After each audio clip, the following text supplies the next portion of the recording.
बाळंतपणात हलगर्जीपणा करून बाळाच्या मृत्यूस कारणीभूत ठरल्याप्रकरणी माधवनगरमधील डॉक्टर प्रणिता पाटील कदम विरोधात गुन्हा दाखल.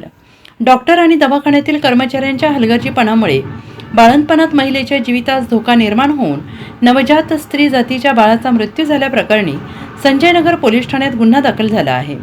याबाबत हुसेन इस्माईल शेख राहणार अहिल्यानगर मराठी शाळेनजीक कुपवाड तालुका मिरज यांनी फिर्याद नोंदवली आहे. घटनेची माहिती अशी की डॉक्टर प्रणिता पाटील कदम यांचा माधवनगर येथे विश्वास नर्सिंग होम नावाचा दवाखाना आहे. फिर्यादी हुसेन शेख यांची पत्नी अनारकली या गरोदरपणाकरिता औषधोपचाराकरिता जात होत्या.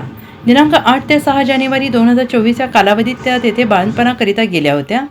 त्यावेळी डॉक्टर आणि तेथील कर्मचारी यांच्या हलगर्जीपणामुळे अनारकली यांच्या जीवितास धोका निर्माण झाला. तसेच नवजात बाळाचा मृत्यू झाल्याचे फिर्यादीत नमूद केले आहे. पोलिसांनी डॉक्टर कदम यांच्यासह त्यांच्या कर्मचाऱ्यांवर गुन्हा दाखल केला आहे. Bureau report SBN Marathi Sangli.